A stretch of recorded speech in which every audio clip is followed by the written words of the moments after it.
Hello students, this is the 12th video that I prepared to explain how to use this Casio graphic display calculator. So let us continue. Let us solve this problem. Let f of x be equal to 4 sine of 3x plus pi by 2. For what values of k will the equation f of x equal to k have no solutions? Okay, first let me graph this in the calculator. Sketches in the calculator. So menu, graph.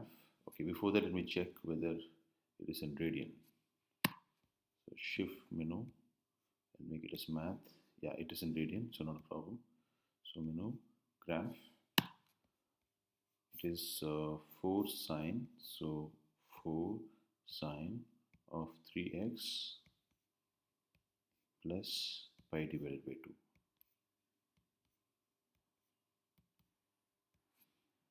Fine. So let me check the scale. Shift window. I'll make it trigonometric. Yeah.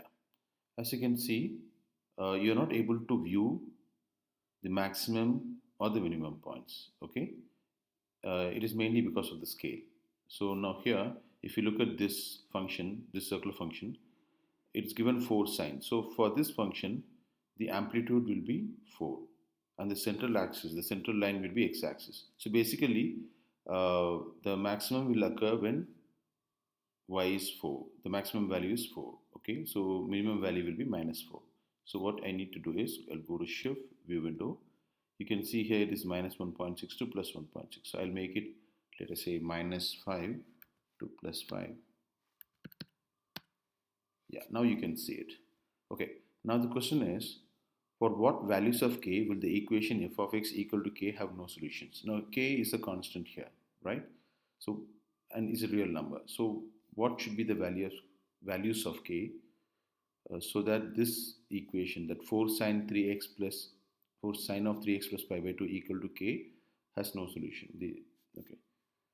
Now, if you draw any line, so basically it's nothing but y equal to k here, this one, y equal to k, is nothing but a horizontal line, isn't it? Which is parallel to x-axis. So now if you draw lines here, you can see that these lines will intersect the curve at infinite points. So basically there are infinite solutions, right? So but if I draw the line here, let us say here, if I draw the line here, then that particular line will not intersect the curve at any point. So basically that means there won't be any solution at all. So how do I find out what should be the value of k? So what we should do is we'll find the maximum and minimum values. So g solve max. As you can see, the maximum value is 4. Okay, so the maximum value is 4. You can see. Okay, so if k is greater than 4, then that y equal to k will not intersect this curve. Okay, let us find the minimum value now. So g solve minima. The minimum value is minus 4. So again, if k is less than minus 4, then y equal to k, that particular line, will not intersect the curve. So hence there won't be any solutions. So for this particular problem, k should be either greater than 4 or less than minus 4. So let us check the answer. Yeah, k should be either greater than 4 or less than minus 4. Okay, that's fine. So let us do the next question. In this question, you should note that radians are used throughout. Sketch the graph of y equal to x square cos x for x between 0 and 2, making clear the approximate positions of the positive x-intercept, the maximum point, and the end points. So first let me sketch this function. So x square cos x, so x square multiplied by cos x. Again the scale has to change. X minimum is 0 and maximum is 2, and y also I'll change it to, let us say, minus 1 to plus 1. Okay, you get this curve, you get this graph. Now you're supposed to find, making clear the approximate positions of the positive x-intercept. So the positive x-intercept is here. Okay. What about here? Let me just check g solve root. Yeah, one root is 0, that means the x-intercept is 0. One x-intercept is 0, another x-intercept is 1.57. So here the positive x-intercept is 1.57. So when you sketch the graph, you have to mark this point, and also the maximum point and the end points. Okay, the maximum point here is this 1.08 comma 0.550. That is the maximum point. So you need to sketch, you need to mark it here, and then maybe you can put a circle around it, around the point. And also the end points. Okay, so one end point is this, student, 0 comma 0. Okay, and the other end point lies here, that means 2 comma something. Okay, since we have taken the scale as 0 to 2, since it's mentioned here 0 to 2, so you need to mark the end point. So how do we do that? So go to GSolve and calculate and use this ycalc. When x is 2, what is y? Okay, so when x is 2, y is minus 1.66. So you need to mark that point as well. Okay, so let me show you the mark scheme. Yeah, you can see here they have marked this point 1.1 comma 0.55. This one, the positive x-intercept, and this one, the end point. Okay, so let me show you once more. GSolve y root. Fine, you're getting 1.57. Yeah, that's correct. 1.57 comma 0. That is fine. Here in the graph it looks like 1.51, which is incorrect. Yeah, fine. And the endpoints are 0 comma 0 and 2 comma minus 1.66. This is the maximum point, and this is the x-intercept, the coordinates of that particular point. Okay, now write down the approximate coordinates of the positive x-intercept, the maximum point, and the endpoints. That is what you've written here. Here is the answer. Find the exact value of the positive x-intercept. So you can see that the exact value is in bold font. So what it means is, now this particular value, students, that 1.57, it is only an approximate value. This 1.57 is only an approximate value of the x-intercept. So to find the exact value of the x-intercept, you have to you should not use the calculator. Okay, you have to equate the function to 0. Okay, and then solve it. Here x cannot be 0, so cos x equal to 0, so x equal to pi by 2. So this is the pi by 2 is the exact value of the positive x-intercept. Okay, now next one is, let R be the region in the first quadrant enclosed by the graph and the x-axis. Shade R on your diagram. So we're talking about this region. You have to shade this in your ANSYS script, in the diagram.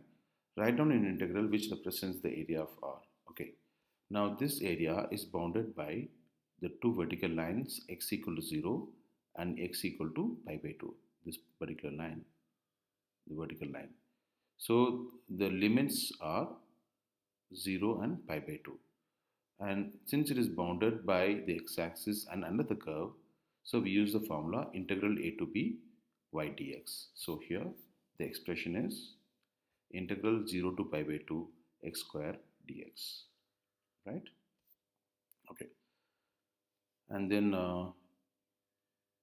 evaluate the integral in part C either by using a graphic display calculator or by using the following information. Okay, so I prefer doing it using a calculator. So let us use the calculator. So exit. Let me delete this first. Menu, math, integral. So it is x square multiplied by cos x, 0 to pi by 2. Shift pi divided by 2. Yeah, the answer is 0.467. Let us check. Yeah, that is correct, 0.467. Yeah. So I hope you understood. So let us go to the next problem now. Okay. Now Jan plays a game where she tosses two fair six-sided dice. She wins a prize if the sum of her scores is 5. Okay. So you can see that in each die there are 6 faces. So fair die means like there is equal probability of okay, like each, if you mark um, if you give a number to each die, each face, sorry, so you'll have 6 faces. So when you say fair die, it means that uh, the probability of getting either 1 or 2 or 3 or 4 or 5 or 6, they're all same, which is equal to 1 by 6. Okay, two fair six-sided dice. She wins a prize if the sum of her scores is 5. So we know that the outcomes, there are 36 outcomes, isn't it, students? Like you can get 1 and 1, or 1 and 2, or 1 and 3, or 1 and 4, and 1 and 5, and 1 and 6. Then you have 2 1, 2 2, 2 3, like that. It can go on till 6 5, 6 6. So totally there are 36 outcomes. And out of 36 outcomes, if you have to get a sum of 5, then the possible outcomes are 1 4, 2 3, 3 2, and 4 1. So let us look at the mark scheme. You can see here there are 36 outcomes, and if you have 1 4, 2 3, okay, and then 4 1 and 3 2. So basically there are four outcomes. So the answer for the first one is 4 by 36. The probability that she wins a prize is 4 upon 36, which is 1 by 9. Okay. The next question is, Jan tosses the two dice 8 times. Find the probability that she wins 3 prizes. Okay, now you can see it very clearly that you have to use binomial, the formula, binomial distribution formula for this. Okay, because the number of trials is 8, and the success here is winning a prize. Okay, so that is the P. The probability of success will be 4 by 9, and the probability of failure Q will be 1 minus 4 by 9, which is 5 by 9. And here, find the probability that she wins 3 prizes. Means you have to find P of x equal to 3. So let me show it here. So it has to be a binomial probability with n as 8 by 9, and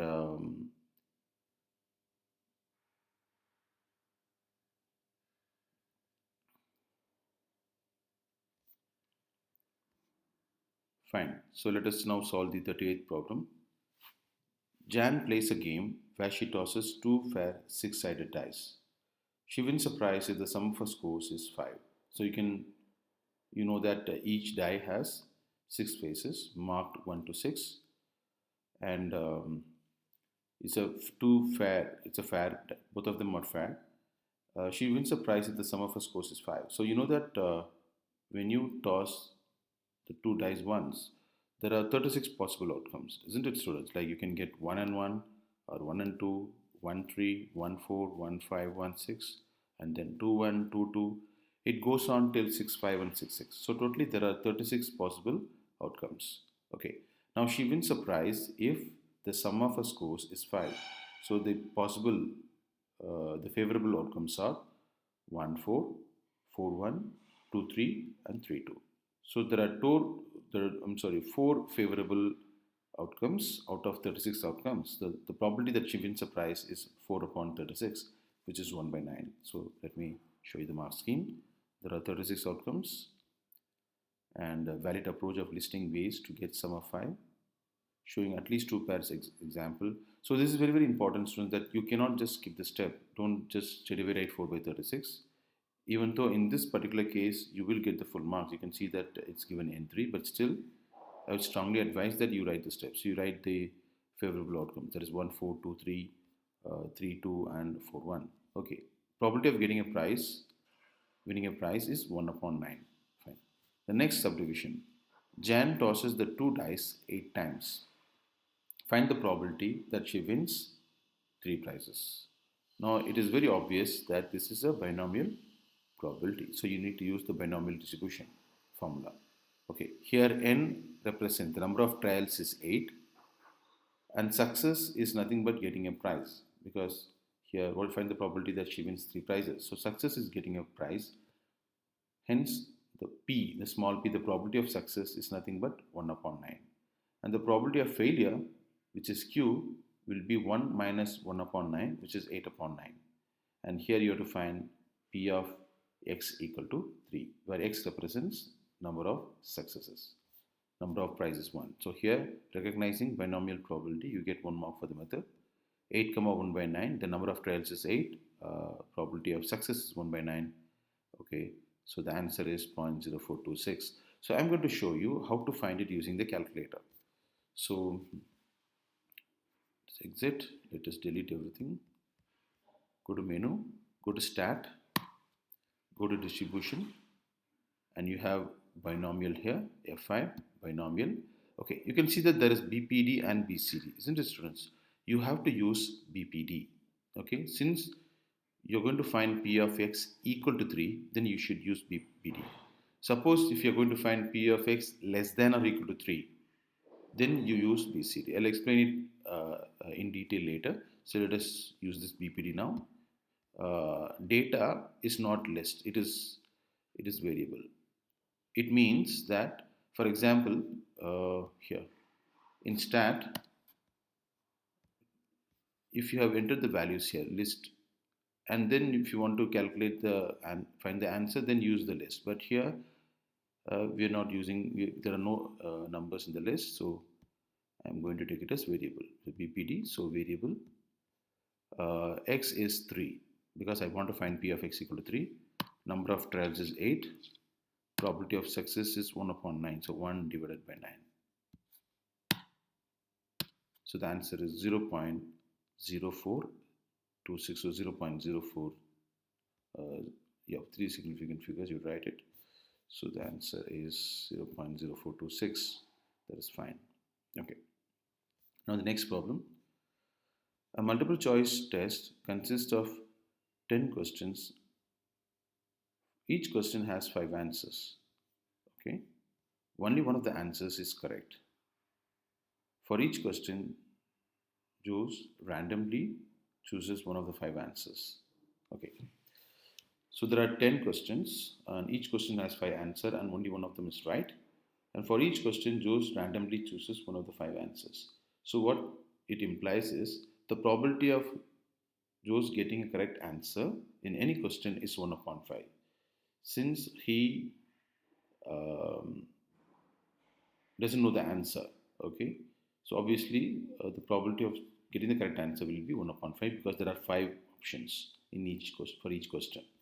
Find the expected number of questions Joes answers correctly. Very simple. So probability of him getting the correct answer is 1 by 5. It means that for every 5 problems, he will get 1 correct answer. So basically, if there are 10 problems, he will get 2 answers correctly. Okay, that is the expected number. It's not like he will exactly get 2 questions correctly, but that is the expected number. So let us check. Yeah, E of x, which is nothing but the mean, equal to 2. Find the probability that Joes answers exactly 3 questions correctly. Now again, this is a binomial probability, students. So here n represents 10, number of trials or number of questions here, because he is going to attempt all the questions. So n is 10. Success is here is given what is the probability that Joes answers exactly 3 questions correctly. So success is getting or answering a question correctly. So for that, the probability is 1 by 5. So P is 1 by 5. And Q is probability of failure, which is 1 minus 1 by 5, so 4 by 5. Okay. So here you have to find P of x equal to 3. Here you can see here you have to find P of x equal to 3. So let me find it. Exit. So here x is 3, that is fine. Number of trials becomes 10, and probability of success is 1 divided by 5, which is 0.2. So the answer is 0.201. So the probability is 0.201. Okay. Find the probability that Joes answers more than 3 questions correctly. That means he answers 4 questions correctly, or 5 questions, or 6 or 7 or 8 or 9 or 10. Okay. Now that is quite difficult to find, isn't it? In the sense that I don't want to find p of x equal to 4 and then 5 and then 6 and then add everything. There is an easier way to do that. What we can do is, you can see the mark scheme here. I'll find p of x less than or equal to 3, okay? And then I'll subtract that probability from 1. So p of x more than 3, this is what I'm supposed to find. P of x more than 3 is nothing but 1 minus p of x less than or equal to 3, okay? Now please understand that you cannot find this p of x more than 3 straight away using a calculator. You can only find p of x less than or equal to 3, okay? Now here, let me show you. Exit, distribution, normal, binomial. Now, I'm going to use BCD, students. So as I said earlier, I will use BPD if I want to find the probability of a particular value occurring. Let's say p of x equal to 3, p of x equal to 2. But now I'm going to find p of x less than or equal to 3. So I have to use BCD. Okay. As I said, you cannot find p of x more than 3 or more than 4 or whatever it is straight away using the calculator. So you can only find p of x less than or equal to something. Okay. So here BCD. X is 3 because I want to find less than or equal to 3. But if it is p of x less than 3, then x has to be 2. Okay. So here x is less than or equal to 3. So x is 3. Number of trials is 10. Everything is fine. So the answer is 0.879. So you get the probability 0.879 and then subtract that answer from 1. You will get 0.121 as the answer. Right? So that's it. So let us solve the next problem. A factory makes switches. The probability that a switch is defective is 0.04. The factory tests a random sample of 100 switches. So again, this is a binomial probability. N is the number of trials, which is 100. Success is getting a defective item, which is so the probability is 0.04, and probability of failure is 1 minus 0.04, which is 0.96. Find the mean number of defective samples. So to find the mean, you just multiply n and p. That means you multiply 100 and 0.04. So you get 4 as the answer. So you can expect 4 defective switches in the sample. Okay. Find the probability that there are exactly 6 defective switches in the sample. Okay. So let me use the calculator. Exit. So distribution, binomial. Now I'll use BPD because I want to find p of x equal to 6. So BPD, number of x is 6, number of trials is 100, and probability of getting a defective item is 0.04. So the answer is 0.105. So let us check. Yeah, 0.105. That is correct. Next, find the probability that there is at least one defective switch in the sample. That means you have to find p of x greater than or equal to 1. Okay, at least one defective sample. That means you have to find p of x equal to 1, 2, 3, 4, 5, 6 till 100 and then add it. Again, that is a very long method, isn't it? So the easier way is 1 minus p of x equal to 0. Okay, so let me find p of x equal to 0. So exit. I'll find BPD and use BPD. Sorry, so x equal to 0. Okay, the answer is 0.0169. Okay, so the probability is 0.01687, and then you subtract that value from 1, you will get this answer 0.983. Right? Fine. So again, when you write the answer, students, so please here you can see that the 40C is actually a 3-mark question. So if you only write the answer here, that is p of x greater than or equal to 1 is 0.983, you will only get 2 marks out of 3. Okay, so it is very important that you write these steps. So how did you get this? That you wrote p of x greater than or equal to 1 as 1 minus p of x equal to 0. Okay, so it's very important that you write all the steps, otherwise you will lose marks. Fine. So the 41st problem, the probability of obtaining heads on a biased coin is 0.18. Okay, the coin is tossed 7 times. Find the probability of obtaining exactly 2 heads and find the probability of obtaining at least 2 heads. Okay, now here, if it is a fair coin, the probability of getting a head will be 0.5, isn't it? It is a biased coin, so there is more probability of tail appearing, getting a tail when you toss a coin. Okay, so here n is 7. It is tossed 7 times. Success is nothing but getting a head. So the probability of success is 0.18 and the probability of failure, which is Q, is 1 minus 0.18, so 0.82. So let me find here, I have to find P of x equal to 2 here. So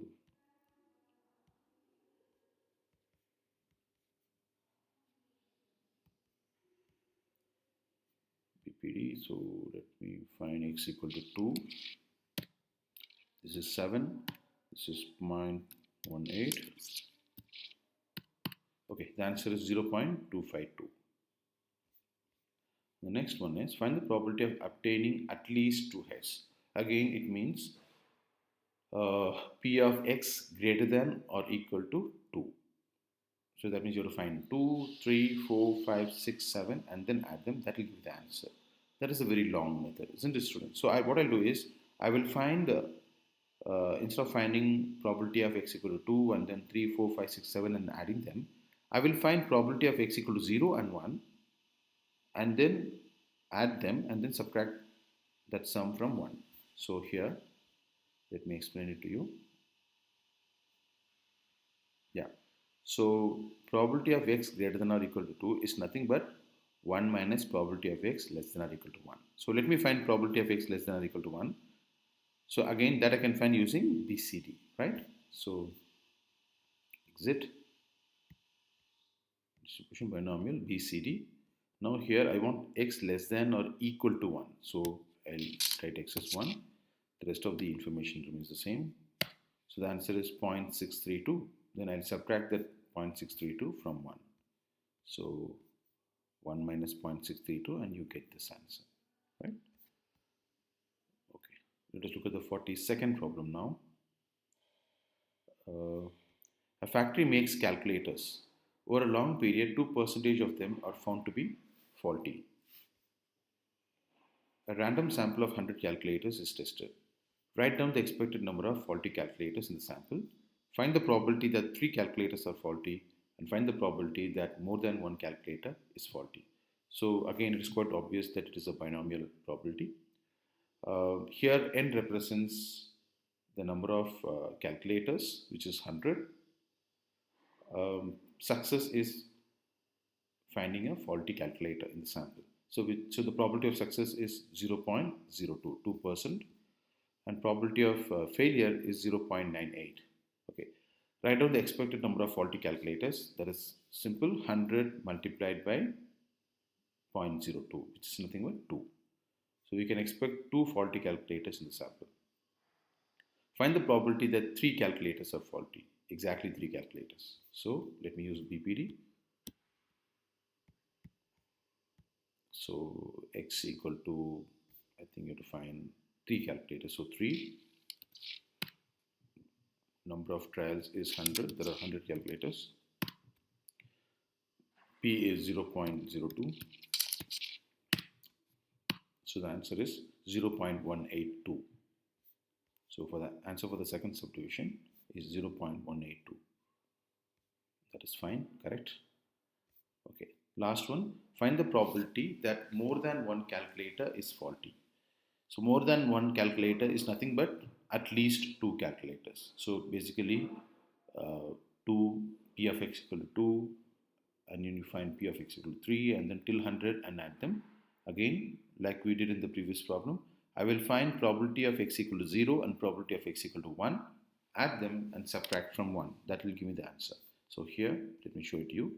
Probability of x greater than 1 is nothing but 1 minus probability of x less than or equal to 1. That means 1 minus P of x equal to 0 plus P of x equal to 1. So how do I find that? I use the BCD. BCD x is 1. So 0.403. Then you subtract this answer from 1. Okay.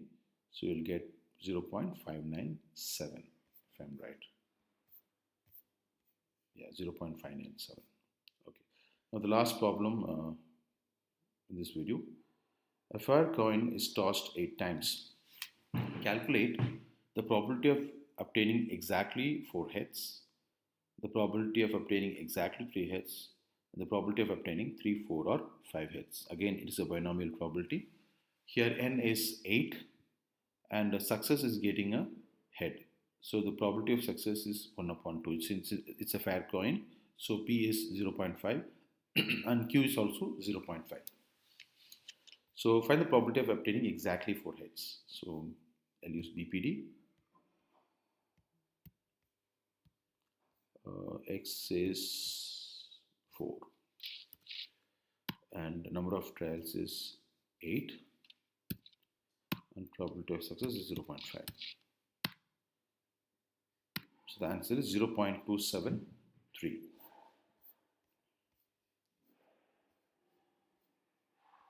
Yeah, 0.273. And find the probability of obtaining exactly 3 heads. So again, I'll replace 4 with 3. So 0.219. So 0.219. And finally, the probability of obtaining 3, 4 or 5 heads. So basically nothing but P of x equal to 3 plus P of x equal to 4 plus P of x equal to 5. Now we've already found 3 and 4, isn't it? So I'll find P of x equal to 5 and then add the answer with the answers that we are playing for subdivision A and B. So let me find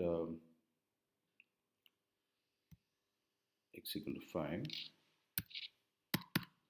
So that's correct. So 0.219. Okay. So P of x equal to 4 and P of x equal to 3, I'm sorry, and P of x equal to 5 are same. So the answer is 0.273 plus 2 times 0.219. So you get this answer 0.711. Yeah, that's it, students. So I think there are how many questions? 51. So we have completed 43. So there are 8 more questions. So maybe there will be 2 more videos. Okay, thanks for watching it.